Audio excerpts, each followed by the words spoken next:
चलिए आज third chapter current electricity का एमसीक्यू।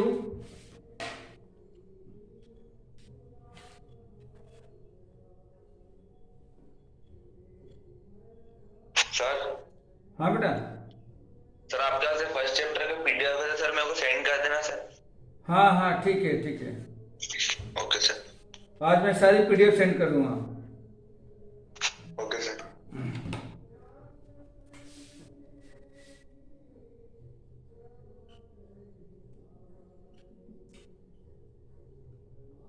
Current electricity.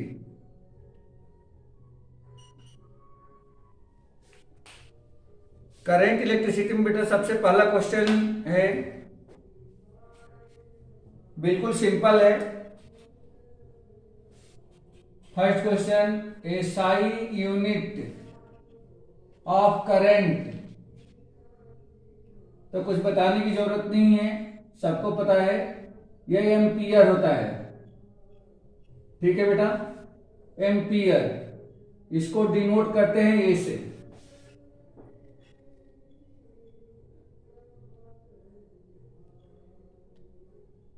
दूसरा क्वेश्चन इसमें है, second question, what is the number of electrons and what is the number of electrons that constituents A current of 1 ampere. ये बताना है बेटा, ये बताना है what is the number of electrons, what is the number of electrons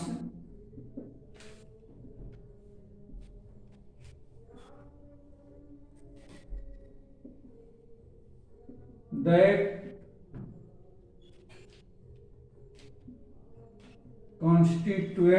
constitutes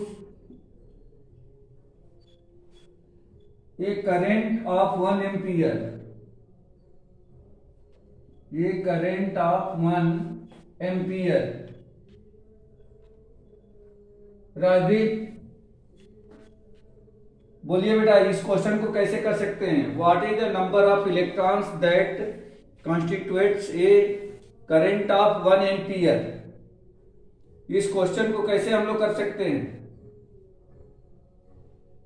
sir I equal to d q upon d t. I equal to q upon में t. ठीक है, आई इक्वल टू,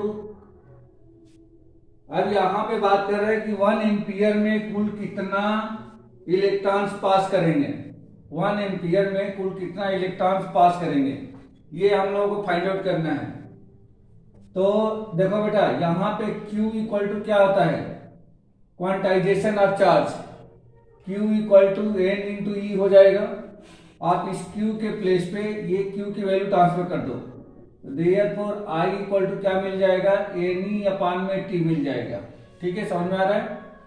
उसके बाद आपको नंबर ऑफ इलेक्ट्रॉन्स चाहिए, तो N की value आपको फाइंड करनी है। तो NE इक्वल टू क्या मिल गया, I into T. N equal to मिल जाएगा I इंटू टी अपान में E, ये ऐसा मिल जाएगा। I इक्वल टू कितना है, 1 एम्पियर है, तो आप यहाँ पे 1 एम्पियर, T इक्वल टू कितना हो जाएगा 1 सेकेंड, और E इक्वल टू कितना हो जाएगा 1.6 इंटू 10 की पावर -19 कूलम। अब आप कहोगे T इक्वल टू 1 क्यों लिया हमने? तो यहाँ पे एक्चुअली जो 1 एम्पियर होता है वह हम लोग मानते हैं कि 1 कूलम का चार्ज यदि 1 सेकेंड तक फ्लो करे, या 1 एम्पियर का मतलब होता है कि 1 सेकेंड में जितना चार्ज फ्लो करता है उसको हम लोग क्या कहेंगे, 1 एम्पियर कहेंगे। इसलिए यहाँ पे T की वैल्यू 1 सेकेंड आएगी। अब इसको जो सिंप्लीफाई कर देंगे तो ये जो आंसर मिलेगा यही आंसर आपका हो जाएगा। इसको सिंप्लीफाई करें तो 6.25 इंटू 10 की पावर 18 कूलम, 18 हो जाएगा। ये नंबर है ना, नंबर ऑफ इलेक्ट्रॉन से। तो इतने इलेक्ट्रॉन्स 1 एम्पियर में पास करते हैं। ठीक है बेटा, क्लियर हो गया सबको?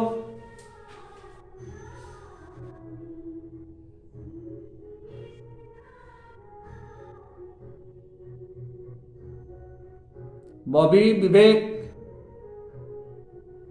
Yes sir. प्रीति,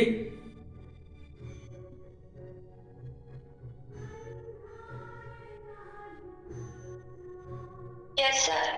ठीक है बेटा, चलो नेक्स्ट क्वेश्चन देखते हैं।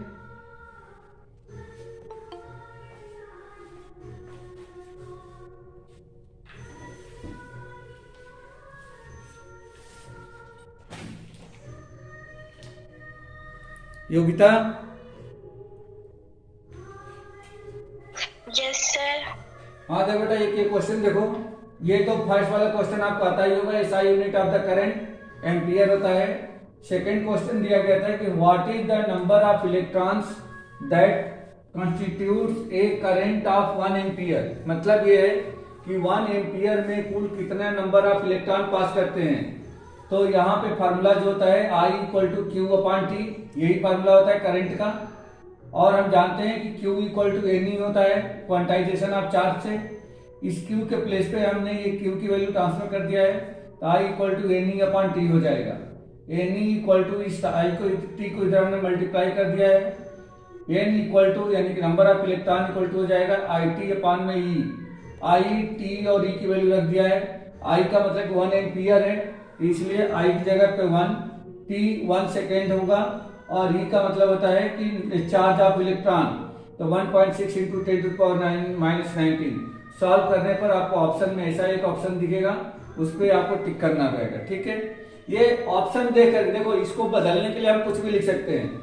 62.5 भी लिखा जा सकता है, 625.0 इंटू 10 की पावर, तो ये 10 की पावर चेंज हो सकती है। तो ये ऑप्शन देख करके इसको करेक्ट कर लोगे, कौन सा ऑप्शन हम मुंह से मैच कर रहा है।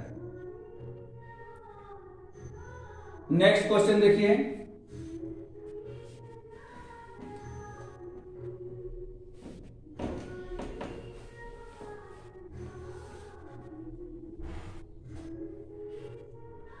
क्वेश्चन नंबर 3 है, give the number of electrons passing through a wire per minute, the current flowing through it is 500 milli ampere. Question है, give the number of electrons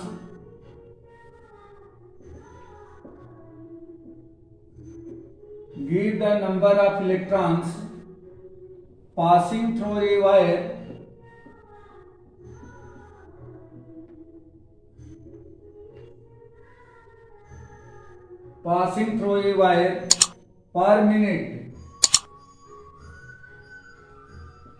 per minute the current flowing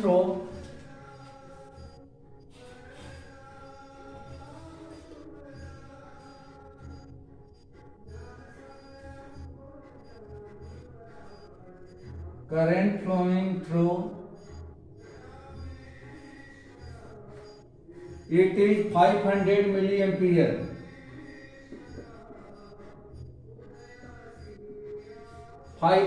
milliampere.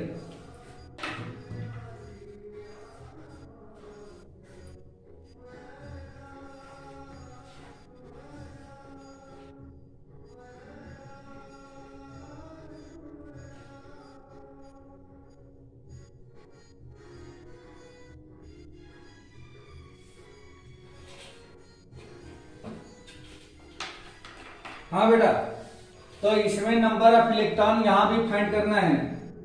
कैसे कर सकते हैं इसको? तो सबसे पहले हम देखें करंट हमारा कितना है। करंट है 5 मिली एम्पियर, तो since I equal to 500 milli ampere, यह एक्चुअल में एसआई यूनिट नहीं है, एसआई यूनिट एम्पियर होती है, तो इसको एम्पियर में चेंज करें। तो एम्पियर में चेंज करेंगे तो क्या होता है जाएगा, 1 एम्पियर में कुल कितना होता है, इसको इंटू में 10 की पावर -3 से मल्टीप्लाई कर दें तो ये हो जाएगा एम्पियर। ठीक है, मतलब 1 एम्पियर में 10 to the power -3 milliampere होता है। तो 10 टू द पावर -3 से मल्टीप्लाई कर दिया। अब ये कुल मिला के ये कितना हो जाएगा, ये हो जाएगा 5 इंटू 10 की पावर -1 एम्पियर हो जाएगा। 2 इसमें से आकर के 100 नीचे कर लेंगे, ये 5 के 2 जीरो कैंसिल हो जाएंगे, 5 into 10 to the power -1 ampere हो जाएगा। आप लोग सिंपल इसको नीचे करके डिवाइड कर सकते हैं, कोई इशू नहीं है इसमें। ये आपको मिल गया। टाइम इक्वल टू कितना है बेटा, ये बोल रहा है कि 1 मिनट, यहाँ पे लिखा है पर मिनट, तो टाइम इक्वल टू कितना है 1 मिनट है। इसका मतलब ये हो गया कि यहाँ पे टाइम यदि 1 मिनट है तो ये भी ऐसा यूनिट नहीं है, इसको मिनट सेकंड में चेंज कर दो तो ये हो जाएगा 60 सेकंड, ये 60 सेकंड हो गया। अब फिर सेम वैसे ही सिंस आई इक्वल टू क्या लिख लेंगे क्यू अपान में टी, जहां पे क्यू इक्वल टू क्या होता है एन ही होता है, तो आप क्यू की जगह पे एन ही लिख दो, तो आई इक्वल टू कितना मिल गया एन इंटू ई अपान में टी मिल जाएगा। ठीक है, अब आई करंट तो हमारे पास है कितना, करंट हमारे पास है यहाँ पे 5 इंटू 10 की पावर -1, ये एम्पियर है, इक्वल टू एन फाइंड करना है, E इक्वल टू 1.6 इंटू 10 की पावर -19, और टाइम जो है ये कितना दे रखा है 60 सेकेंड, तो आप 60 का यहाँ पे डिवाइड कर दो, तो therefore N E equal to कितना हो जाएगा, बट एन इक्वल टू कितना हो जाएगा, एन इक्वल टू ये आपको मिल जाएगा 5 इंटू 10 की पावर -1 इंटू में 60 अपान में ये हो गया 1.6 इंटू 10 की पावर -19, ये कुछ ऐसा मिल गया। अब चाहे तो इसको हम लोग सिंप्लीफाई कर सकते हैं, इसे 10 की पावर -19 को ऊपर लेके चले जाएंगे तो ये -1, ये तो प्लस हो जाएगा, इसमें से -1 निकल गया, तो 5 इंटू ये हो गया 60 डिवाइडेड बाई 1.6 इंटू 10 की पावर ये 18 हो जाएगा। और भी इसका पॉइंट हटाएंगे तो देखो पॉइंट हटाएंगे तो क्या बन जाएगा, यहाँ से 5 इंटू 60 इंटू में 10 अपान में 16 बन गया, इंटू में 10 की पावर 18 बन जाएगा। ये दोनों इसका 0 0 हट जाएगा और ये दोनों 0 0 इस पे चले जाएंगे, तो ये हो जाएगा 5 इंटू 6 इंटू में ये 1 हो गया अपान में 16 इंटू में 10 की पावर, ये 2 0 अगर इस पे गए तो 2 0 बढ़ जाएंगे, मतलब ये हो जाएगा 20। अब इसको कैंसिल कर लो तो ये 2 से 2 8 जा 2 3 जा, मीन्स ऊपर का हो गया 15 अपान में नीचे कितना हो गया 8 इंटू में 10 की पावर ये 20 हो जाएगा। अब इसको डिवाइड कर दें तो ये कितना हो जाएगा, 8 1 जा 8 बच गया 7, 8 8 जा 64 बच गया 6, 8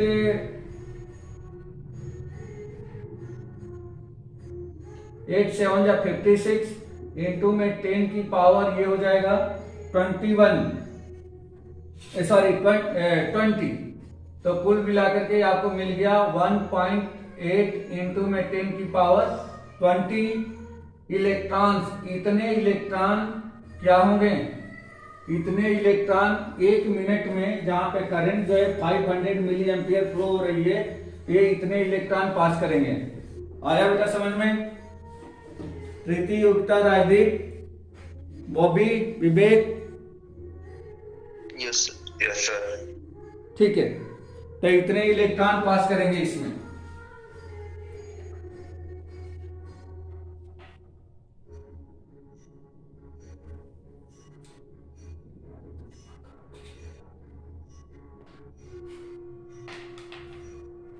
अगला क्वेश्चन देखिए, इधर से हो गया बेटा, ठीक है।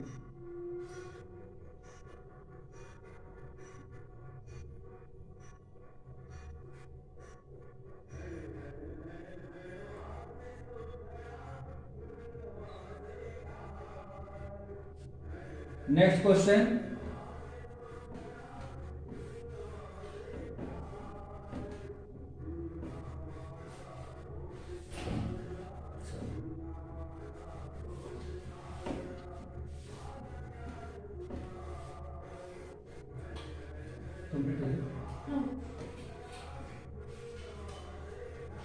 नेक्स्ट क्वेश्चन दिया गया है, विच ऑफ दीज, सॉरी हाँ, which of these is A correct, which of these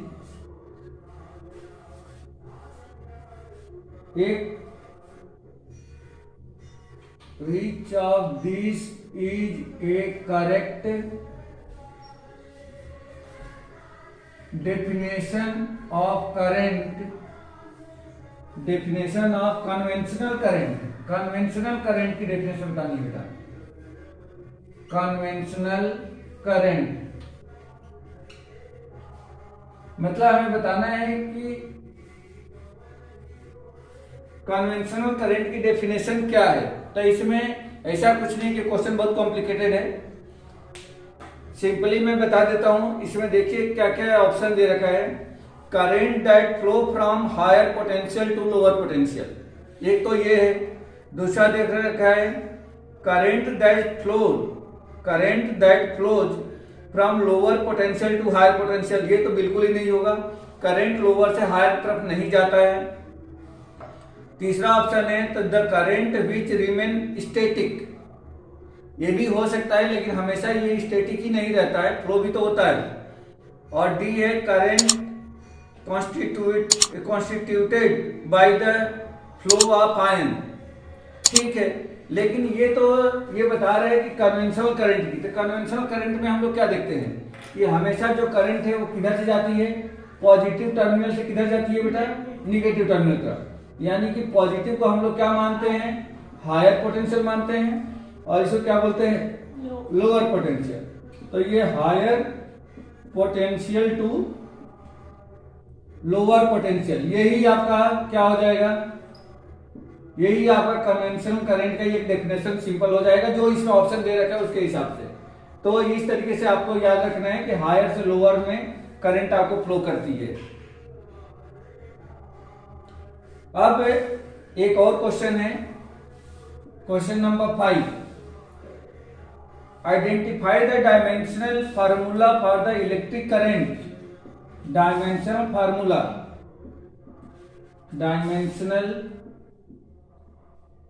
formula for electric current का डायमेंशनल फार्मूला क्या है, बता दो तो बेटा राजदीप। इलेक्ट्रिक करंट का डायमेंशनल फार्मूला क्या होता है?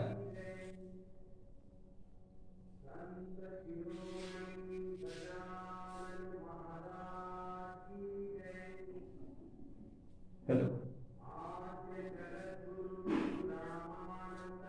हाँ हाँ बोलिए ना। हाँ हाँ आइए ना। हाँ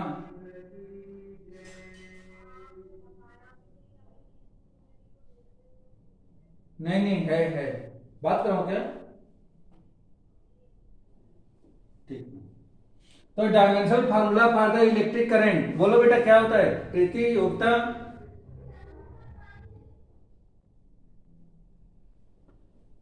dimensional formula for the electric current, देखो इसका इलेक्ट्रिक करंट को हम लोग किसे डिनोट करते हैं, ए से। इसका एसआई यूनिट क्या होती है, एम्पियर, एम्पियर को ए से डिनोट करते हैं।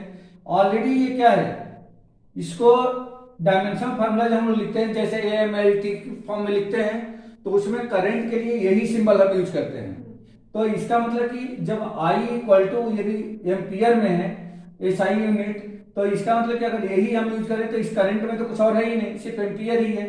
तो इसका मतलब कि इसका डायमेंशनल फार्मूला क्या हो जाएगा, M नहीं है तो M 0 हो जाएगा, L नहीं है तो L 0 हो जाएगा, T नहीं है तो T 0 हो जाएगा, और करंट है तो एम्पियर का 1 हो जाएगा। मतलब कुल मिलाकर इसका डायमेंशनल फार्मूला क्या बन गया, M0 L0 T0 A power -1, sorry A power 1, यही इसका डायमेंशनल फार्मूला हो जाएगा। ठीक है बेटा, करंट का डायमेंशनल फार्मूला यही होगा।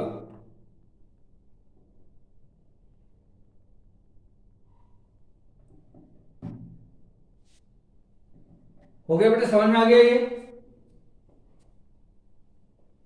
अगला क्वेश्चन देखिए,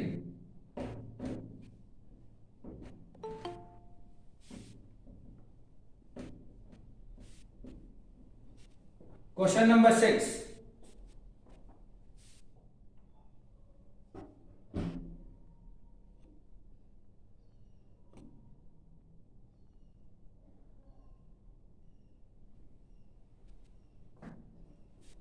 क्वेश्चन नंबर 6 दिया गया है, which other following is the most conductive element. Most conductive element बताना है बेटा, मोस्ट कंडक्टिव एलिमेंट। अब ये तो कुछ भी हो सकता है, कोई जरूरी नहीं है, बट ऑप्शन के हिसाब से आपको चेक करना होगा। जैसे मान लीजिए कि फर्स्ट दे रखा है सिल्वर, सेकंड में aluminium, third option lead and fourth option है हाइड्रोजन। बोलो बेटा, ऑप्शन बता दो कौन सा करेक्ट है इसमें।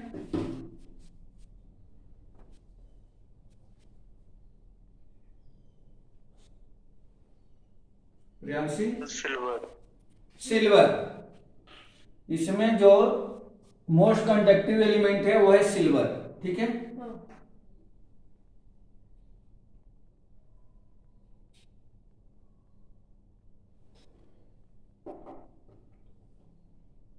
सर अगर ऑप्शन में गोल्ड रहता तो gold.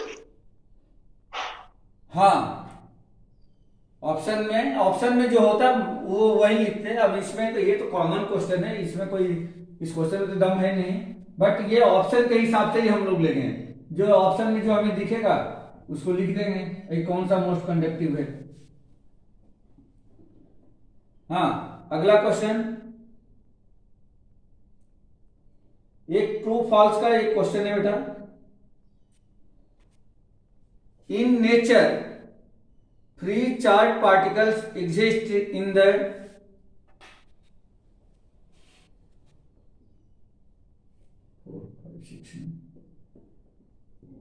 in nature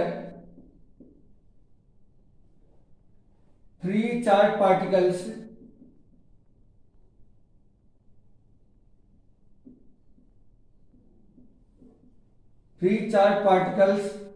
exist in the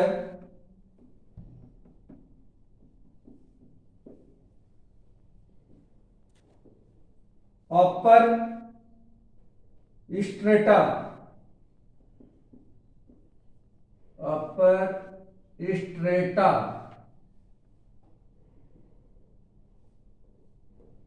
of the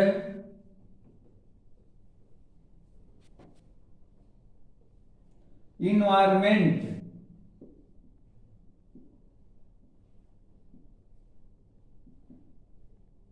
called the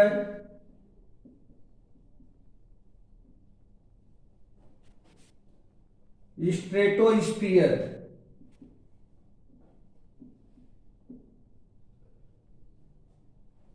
state true और फॉल्स, ट्रू और फॉल्स, यह बताना है कि यह ट्रू है या फॉल्स है। एक्चुअली ये क्वेश्चन तो ऐसे लगे कि अब ये फिजिक्स से रिलेटेड नहीं है, बट ये फिजिक्स से ही रिलेटेड है, एनसीईआरटी में दे रखा है। ये सब कुछ सही है। In nature free charge particles exist in the upper strata of the environment called the stratosphere. नहीं, जिसमें इलेक्ट्रॉन होता है उसको स्ट्रेटोस्फीयर हम नहीं कहते हैं, जिसको हम लोग आयनोस्फीयर कहते हैं, आयनोस्फीयर कहते हैं उसको। तो बस यही गलत है, बाकी सब सही है। इसकी जगह पे क्या आएगा, ये आयनोस्फीयर आना चाहिए था। अगर यहां पे आयनोस्फीयर आ जाता, आयनोस्फीयर, तो आपका ये स्टेटमेंट ट्रू हो जाता। ये आयनोस्फीयर ये ट्रू हो जाता, तो इसका मतलब कि ये स्ट्रेटोस्फीयर क्या है, ये फॉल्स है। और इसकी जगह पे अगर ये आ जाता तो ये ट्रू बन जाता। ठीक है बेटा, अगर आयनोस्फीयर आ जाता तो ये ट्रू हो जाता।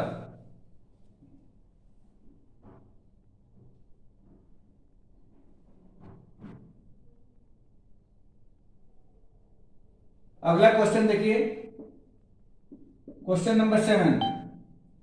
Identify the type of the conductors.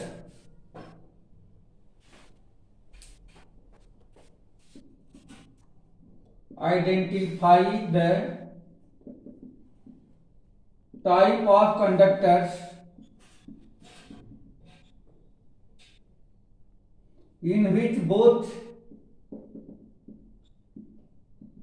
in which both positive and negative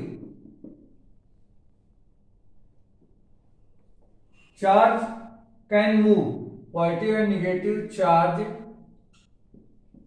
can move। ये बताना है बेटा किस टाइप के कंडक्टर में पॉजिटिव और निगेटिव दोनों चार्ज मूव करते हैं, ये बताना है। राजदीप, आप लोग सुन लो, इसका ऑप्शन सुनो। हाँ बेटा, इसका आंसर बोलो।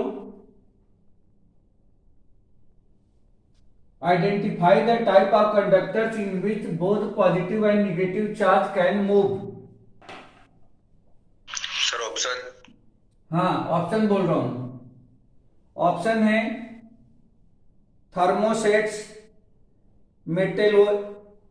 Metallic conductors, polymers and last है इलेक्ट्रोलाइटिक सॉल्यूशन।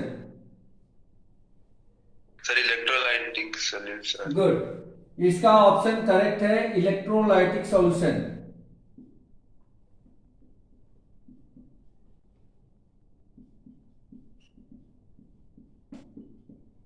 इलेक्ट्रोलाइटिक सॉल्यूशन, ये इसका करेक्ट ऑप्शन है बेटा।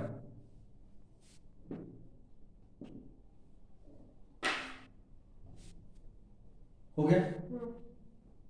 नेक्स्ट क्वेश्चन देखिए बेटा।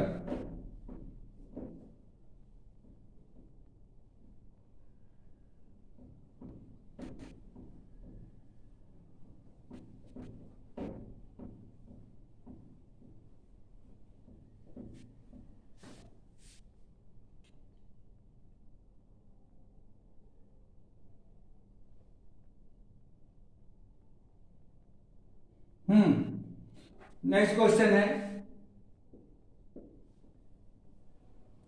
Give the SI unit of resistivity. SI unit of resistivity बताने की जरूरत नहीं, जल्दी से बोल दो बेटा। SI unit of resistivity rho से रिप्रेजेंट करते हैं, क्या होती है?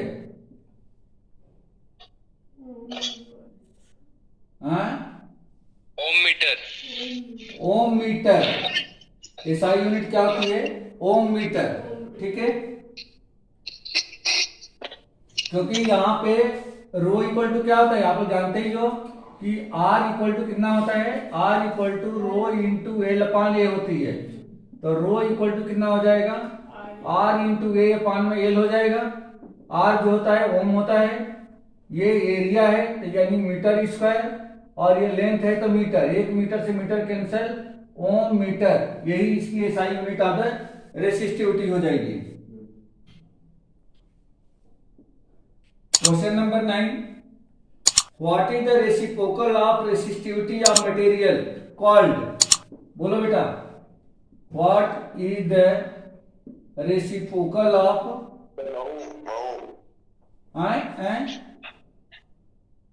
What is the reciprocal of resistivity. Resistivity, question पूरा सुनो बेटा। Resistivity of material called, called बताना है बेटा। Conductivity. Yes, this is called conductivity. इसको हम लोग कंडक्टिविटी कहते हैं बेटा, कंडक्टिविटी, इसको कंडक्टिविटी कहते हैं। और ये कंडक्टिविटी किससे रिप्रेजेंट करते हैं, रो से, सिग्मा से। Sigma equal to 1 upon resistivity होता है। रेसिस्टिविटी का रेसिप्रोकल कंडक्टिविटी होता है। ठीक है, और इसकी एसआई यूनिट क्या होती है बेटा, एंड एसआई यूनिट बोलो, इसकी एसआई यूनिट कितनी हो जाएगी? तो जस्ट हाँ, एसआई यूनिट इसकी कितनी बन जाएगी, ये बनेगा 1 अपान में रेसिस्टिविटी की एसआई यूनिट ओम मीटर, इसको ऊपर लेके जाएंगे ओम इनवर्स मीटर इनवर्स। अच्छा, ये तो हो ही सकता है, इसको एक उल्टा भी बोलते हैं, आपको याद होगा, ये ओम इनवर्स को इसको महो भी बोलते हैं, महो। और इसका साइन क्या होता है, इसका साइन ऐसा हो जाता है बेटा, मीटर -1। ये जो साइन कहलाता है इसको महो बोलते हैं, महो।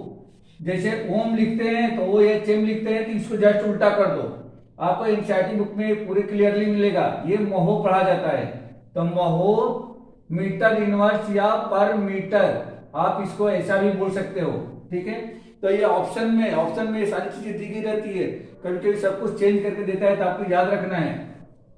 इसको ऐसा भी लिखा जा सकता है, ओम का साइन को उल्टा कर दो तो महो पढ़ा जाएगा।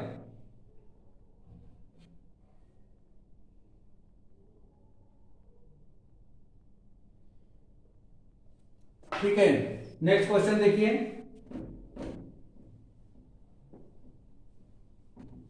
सर हाँ बेटा। सर वो पीडीएफ। हाँ हाँ, अब आज बेटा और रात में यार, इतना कहाँ, आप देख ही रहे हो कि 11 बज जा रहे हैं यार। आज मैं कर दूंगा ना, आज कर दूंगा, संडे है। Okay sir. हाँ, next question, question number 10। Give the SI unit of the current density and its dimension formula. SI unit of current density, current density, बोलो बेटा करंट डेंसिटी क्या होती है, एंड डायमेंशन फार्मूला भी बताना है, डायमेंशनल फार्मूला, ये दोनों चीजें बतानी है बेटा। करंट डेंसिटी क्या होता है, इसको किससे रिप्रेजेंट करते हैं, जे से, गुड। करंट डेंसिटी जो होती है वह जे से रिप्रेजेंट की जाती है। Current density J equal to क्या होता है, करंट डेंसिटी का डेफिनेशन क्या है, हैं? नहीं, current per unit area, current passes through per unit area means I upon A होता है, ठीक है, ये होता है। तो अब इसकी एसआई यूनिट बता दो बेटा, क्या हो जाएगा एसआई यूनिट, अब तो समझ में आ रहा होगा, एम्पियर पर मीटर स्क्वायर या एम्पियर मीटर पावर -2, ये होगा इसकी एसआई यूनिट, ठीक है। और इसका डायमेंशन फार्मूला क्या मेरा बन जाएगा, डायमेंशन फार्मूला, डायमेंशनल फार्मूला, बोलो बेटा विवेक, इसका डायमेंशन फार्मूला बनाना है बेटा, इसका डायमेंशन फार्मूला बोलो। देखो ध्यान से, ऊपर करंट दिख रहा है, तो करंट के लिए ये नोट करेंगे एम्पियर, और नीचे एरिया है, तो एरिया इक्वल टू क्या हो जाएगा, length into length, metre into metre, L into L, मतलब ये हो गया ए अपान में एल स्क्वायर, मतलब एल की पावर -2। अब इसमें एम नहीं है तो एम को 0 करो, एल की पावर -2 है, टी नहीं है, टी को 0 करो, और इंटू में ए है, यही डायमेंशन फार्मूला बन जाएगा क्या।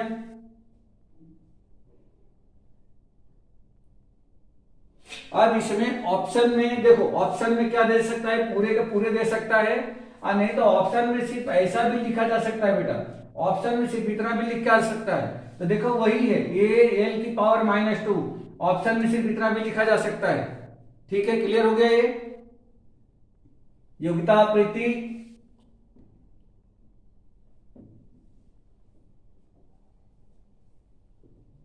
Yes sir. ठीक है। और उसको नहीं बोला तुम लोगों ने, नेहा को?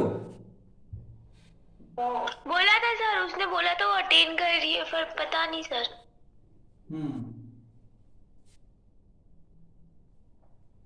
तो ये करंट डेंसिटी हो गया। नेक्स्ट क्वेश्चन देखिए, एक बार और लगा दो उसको जरा।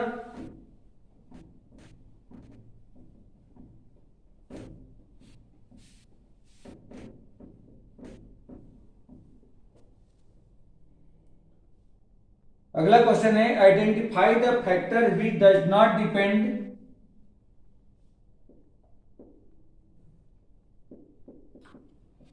identify the factor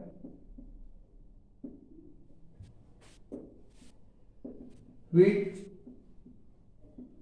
does not depend on the resistance of a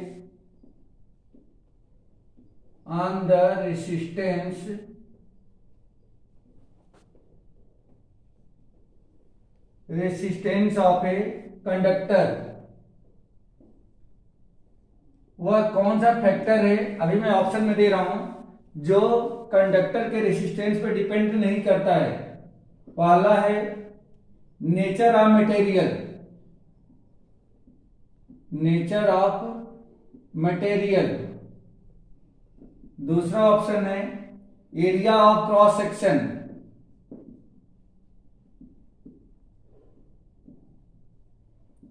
तीसरा ऑप्शन है विस्कोसिटी,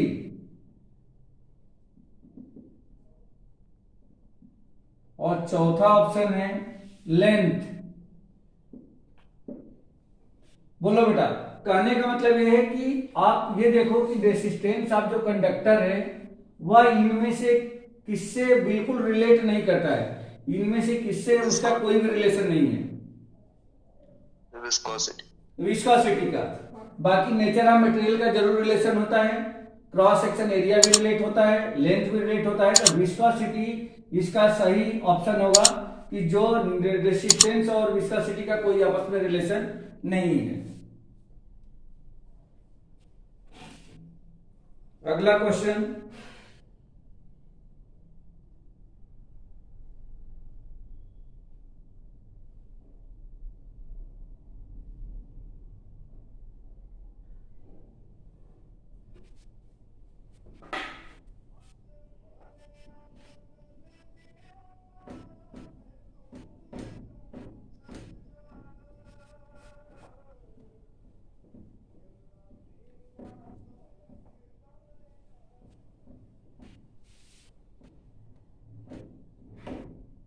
बेटा हेलो हेलो, हाँ बेटा ज्वाइन कर लो। अच्छा ठीक।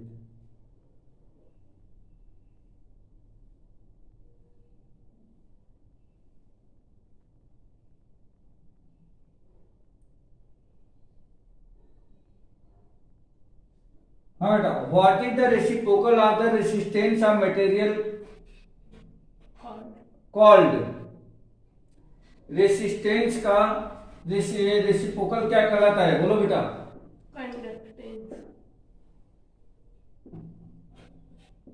हाँ, रेसिप्रोकल ऑफ रेसिस्टेंस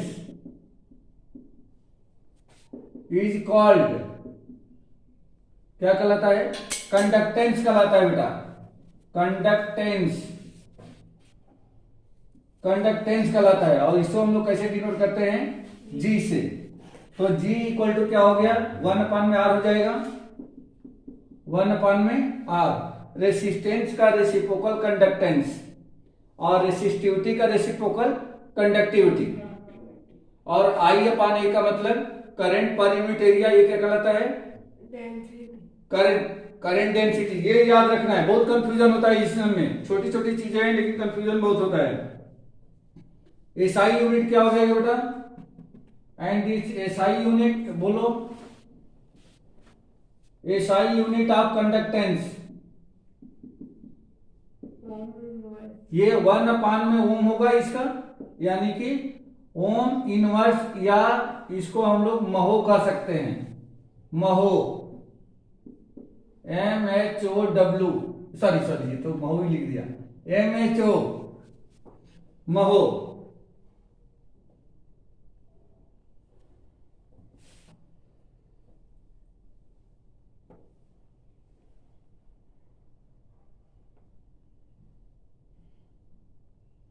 चलिए अब एक और क्वेश्चन बताइए आप लोग। 14, SI unit of the mobility, SI unit of mobility.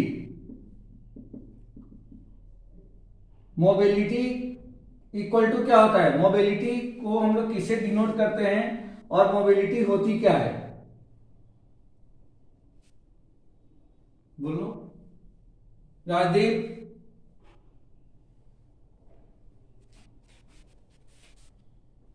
Yes sir. हाँ बेटा, मोबिलिटी क्या होती है, याद है, ध्यान है। No sir. ठीक है, मोबिलिटी जो होती है drift velocity per unit electric field होती है बेटा, drift velocity per unit electric field, और इसको हम लोग म्यू से डिनोट करते हैं, यही कहलाता है mobility. Mobility mu equal to drift velocity per unit electric field. अब इसकी एसआई यूनिट हमें फाइंड करनी है, तो ये तो हमने फार्मूला यहाँ पे नोट कर लिया। इसकी एसआई यूनिट निकालने के लिए क्या कर देंगे, एसआई यूनिट, तो एसआई यूनिट देखो बेटा, ऊपर का ड्रिफ्ट वेलोसिटी है, मतलब वेलोसिटी है, तो ये हो जाएगा मीटर पर सेकेंड, ऊपर का हो गया। और ये है इलेक्ट्रिक फील्ड, तो वोल्ट पर मीटर ये हो जाएगा। इसको उल्टा कर दे तो क्या मिलेगा बेटा, मीटर अपान में सेकेंड इंटू मीटर अपान में वोल्ट, कुल मिलाकर के हो गया मीटर स्क्वायर पर सेकेंड वोल्ट, ये हो जाएगा बेटा। या मीटर स्क्वायर पर सेकेंड पर वोल्ट। ठीक है बेटा, क्लियर हो गया, समझ में आ गया।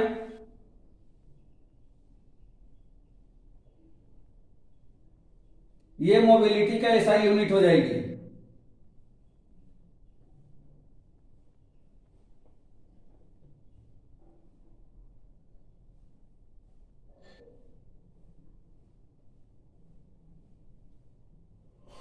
चलिए अब एक न्यूमेरिकल पाते हैं, numerical question.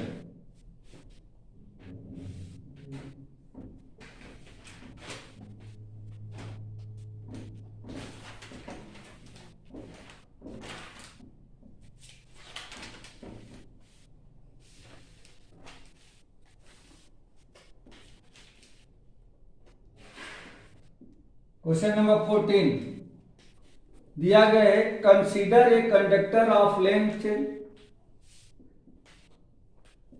Consider a conductor of length 0.5 metre, a potential difference of, a potential difference of 20 volt is applied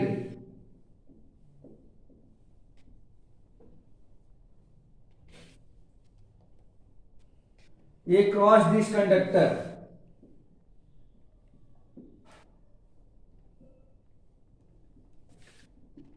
across this conductor if the drift velocity, if the drift velocity Vd of electron is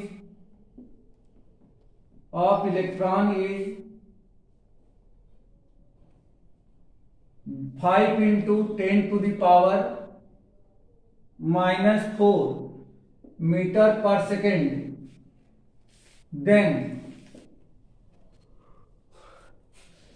determine the mobility of the electrons, then determine the mobility of electron,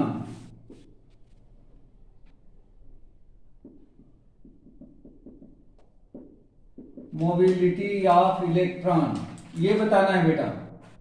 उस electron की mobility आपको find करके बतानी है कि electron की mobility क्या होगी। यहां पे दे रखा है लेंथ ऑफ कंडक्टर दे रखा है L इक्वल टू 0.5 मीटर, दूसरा पोटेंशियल दे रखा है कितना 20 वोल्ट का, इसकी direct velocity Vd equal to दे रखा है कितना, कहां लिखा है 5 इंटू 10 की पावर -4 मीटर पर सेकेंड। हमें म्यू फाइंड करके बताना है, क्योंकि अभी अभी मोबिलिटी हमने बताया था कि मोबिलिटी म्यू इक्वल टू होता है mu equal to Vd upon में ई बताया था मैंने अभी। तो ये सारी चीजें अभी बताया बेटा। अब यहां पे देखो बेटा, अभी हमने mobility since mu equal to बताया Vd अपान में ई, अब ई तो है नहीं अपने पास, Vd है, Vd हमारे पास दिख रहा है, तो ई इक्वल टू क्या होता है, ई इक्वल टू बोलो क्या V अपान में L होता है क्या, E equal to V upon L होता है, तभी तो वोल्ट पर मीटर होता है इसके साई यूनिट। अब यहाँ पे V इक्वल टू कितना है, V इक्वल टू ऑलरेडी हमारे पास है कितना 20 और L इक्वल टू कितना है 0.5, यानी कि ये हो जाएगा 200 अपान में 5 हो गया। इसे कैंसिल कर देंगे तो ये कितना हो जाएगा 40, तो E इक्वल टू हमें मिल गया कितना 40 मिल गया। अब यहाँ पे म्यू इक्वल टू क्या हो जाएगा, अब यहाँ पे रख दे हम, तो देयरफॉर म्यू इक्वल टू मिल गया Vd अपान में ई तो हमने निकाल लिया था। अब ये क्या है वोल्ट पर मीटर, तो Vd की जगह पे आप ये वैल्यू ट्रांसफर कर दें, तो ये हो जाएगा 5 इंटू 10 की पावर -4 अपान में, और E की वैल्यू कितनी है 40 वोल्ट पर मीटर, ये मिल जाएगा। इससे इसको कैंसिल कर दो तो कितना हो जाएगा बेटा 8 हो जाएगा। तो ये हो जाएगा 10 की पावर -4 अपान में 8। कहने का मतलब ये हो गया 1/8 इंटू 10 की पावर -4। 1 को 8 से डिवाइड कर दो तो देखो कितना आता है। 1 को 8 से डिवाइड करेंगे 0 0, 8 1 जा 8, 2 0, 8 2 जा 16, 4 0, 8 5 जा, मतलब ये हो गया 0.125 इंटू 10 की पावर -4। अब इस डेसिमल को स्टैंडर्ड फॉर्म में अगर लिखे तो डेसिमल को 1 प्लस राइट साइड लेके जाना है, तो 1 प्लस राइट साइड ले जाने के लिए क्या करना पड़ेगा 10 का मल्टीप्लाई और 10 का डिवाइड। तो 10 का मल्टीप्लाई करेंगे तो 125 हो गया, सॉरी 1.25, और इंटू में 10 की पावर -4 था तो ये -5 हो जाएगा। मतलब ये क्या हो गया म्यू इक्वल टू हो जाएगा 1.25 इंटू 10 की पावर -5। ठीक है बेटा, 1.25 इंटू 10 की पावर -5 मीटर स्क्वायर, इसकी एसआई यूनिट मीटर स्क्वायर पर वोल्ट पर सेकंड। ये इसका आंसर है, ये इसका आंसर है। योगिता प्रीति आया बेटा समझ में? राजदीप, Yep. बॉबी, विवेक, यस सर। निखिल, नयन आ गया समझ में? Yes sir. ओके, आया बेटा?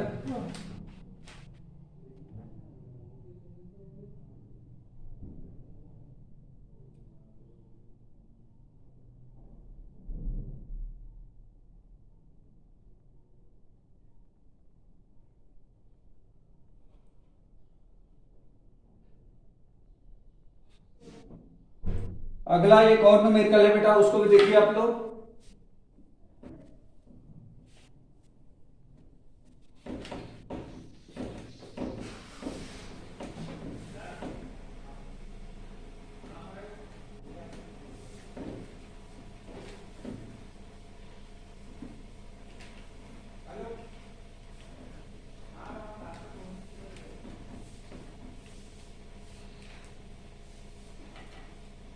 नेक्स्ट न्यूमेरिकल है calculate the drift velocity of free electron.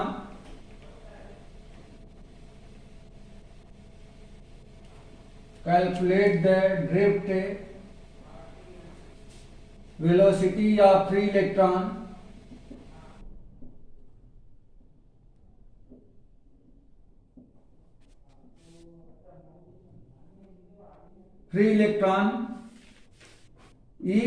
if a current of 5 ampere, if a current of 5 ampere is maintained in a conductor,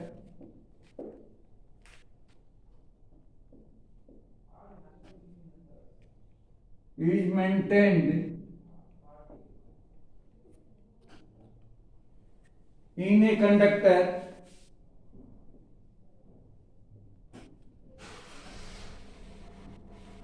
is a conduct of cross section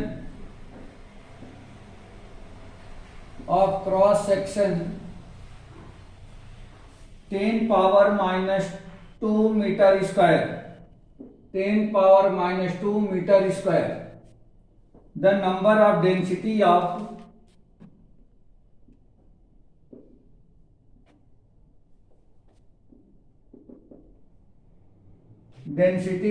free electrons is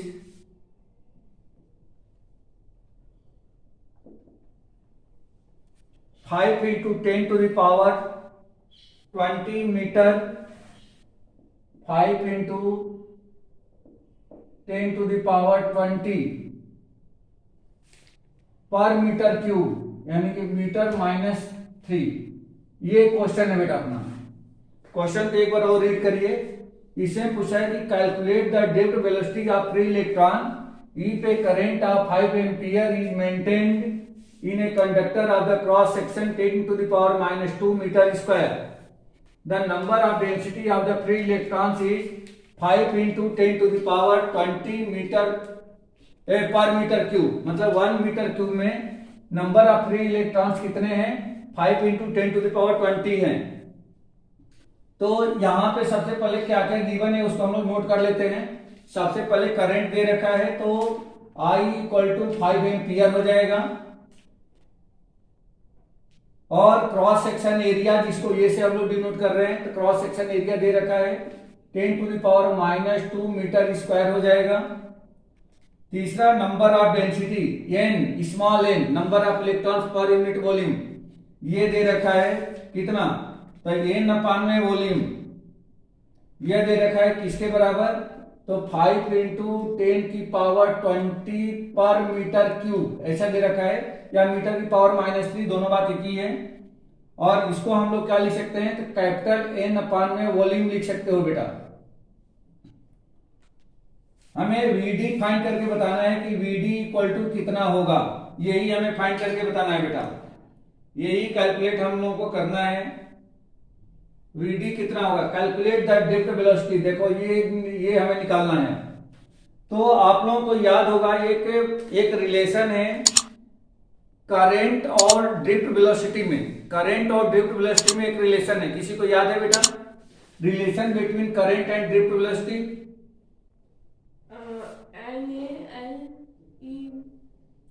NEAVD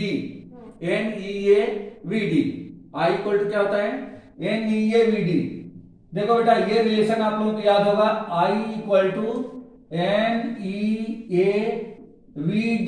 यही होता है relation, जहां पे I equal to current है, N equal to number of electrons per unit volume है, E equal to charge है, elementary charge है, A equal to cross section area है, और VD ये ड्रिफ्ट वेलोसिटी है। ठीक है बेटा, बस इसमें वैल्यू ट्रांसफर करनी है और आपको आंसर यहां से मिल सकता है। ये सारी चीजें हमारे पास है। तो देखो बेटा क्या लिखेंगे? देयरफॉर I के प्लेस पे लिख दो 5 एम्पियर, N के प्लेस पे number of electron per unit volume already ये दे रखा है 5 इंटू 10 की power 20 into E equal to कितना होता है? इलेक्ट्रॉन पे चार्ज कितना होता है? तो ये हो जाएगा 1.6 इंटू 10 टू पावर -19, और ये क्रॉस सेक्शन एरिया है तो क्रॉस सेक्शन एरिया ऑलरेडी हमारे पास है 10 टू द पावर -2 ये हो जाएगा, और इंटू में VD, तो VD तो ऑलरेडी हमें कैलकुलेट करना है तो VD को VD रखते हैं। ये समझ में आ गया बेटा? ये सबको समझ में आ गया क्या? यस।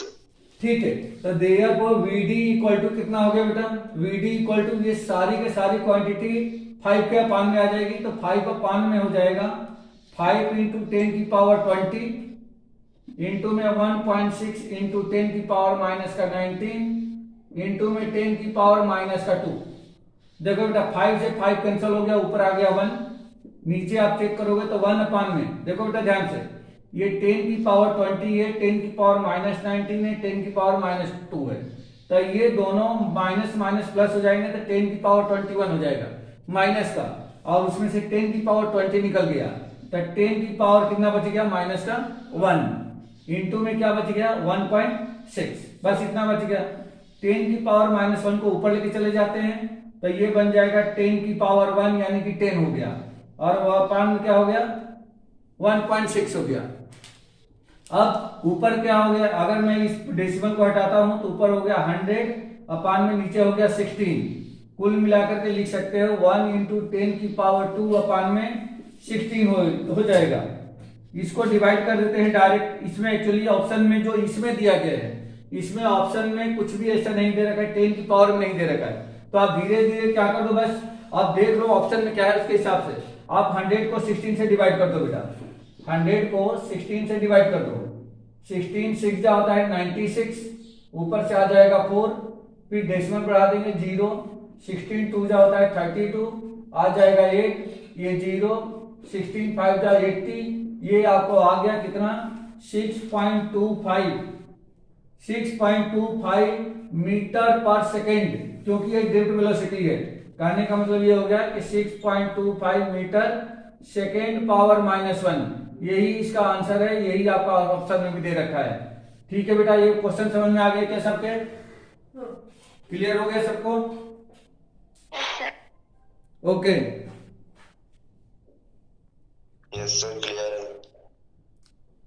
ठीक है बेटा।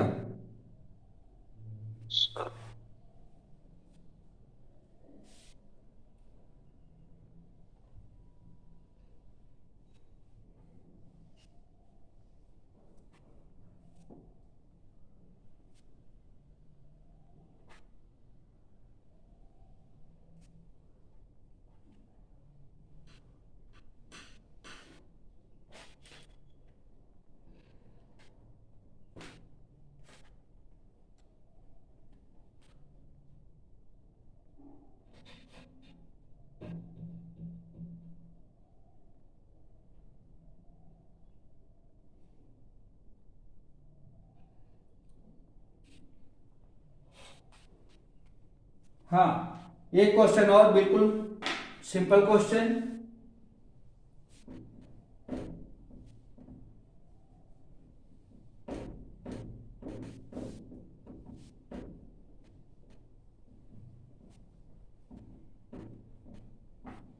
बस ये आज के लिए लास्ट क्वेश्चन होगा।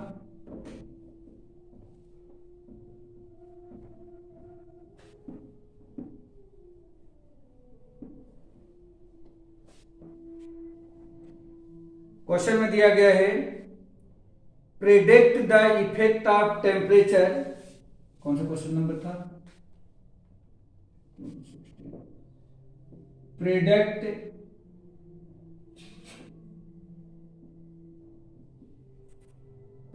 The effect of temperature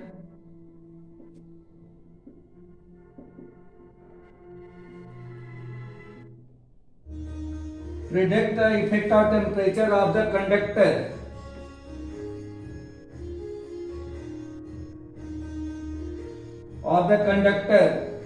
for the drift velocity of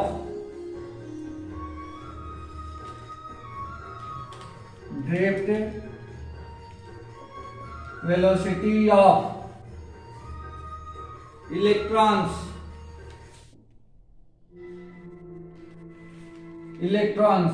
बोलो बेटा क्या होगा? ये कह रहे हैं कि predict the effect of temperature, अगर हम टेम्परेचर बढ़ा देते हैं तो इलेक्ट्रॉन के ड्रिफ्ट वेलोसिटी पे क्या इफेक्ट आएगा? Drift velocity varies linearly with temperature, drift velocity decreases with increase the temperature, drift velocity does not depend on the temperature, drift velocity increase with increase the temperature. बोलो बेटा, मतलब drift velocity temperature को बढ़ाने से बढ़ेगा, drift velocity घटेगा, कोई भी इफेक्ट नहीं होगा, जैसा रहे वैसा ही बना रहेगा। बोलो बेटा, इसमें से कौन सा ऑप्शन सही हो सकता है? क्या होगा बेटा? D, drift velocity increases with increase the temperature. समझो इस क्वेश्चन को, समझो, अभी आपको तुरंत समझ में आ जाएगा बेटा। ये जैसे मान लीजिए कि ये कंडक्टर है, ये मान लीजिए कि ये कंडक्टर है और इस कंडक्टर में इलेक्ट्रॉन्स हैं, इस कंडक्टर में ये फ्री इलेक्ट्रॉन्स हैं। जैसे ही आप टेम्परेचर इसको देते हैं, जैसे ही टेम्परेचर आप इसको देते हो तो इसकी एनर्जी क्या होती है? बढ़ जाती है, इसको एनर्जी गेन करते हैं और एनर्जी गेन करने से ये फास्ट मूव करने लगते हैं, ये जिग-जैग डायरेक्शन में क्या करने लगते हैं? मूव करने लगते हैं। तो मूव करेंगे तो इनका कोलाइजन बढ़ेगा या घटेगा? जल्दी बोलो बेटा। बढ़ेगा सर, बढ़ेगा। कोलाइजन बढ़ेगा, कोलाइजन बढ़ेगा तो ये बार बार जल्दी जल्दी बहुत टकराएंगे और टकराएंगे तो इनकी ड्रिफ्ट वेलोसिटी क्या होगी बेटा? बोलो।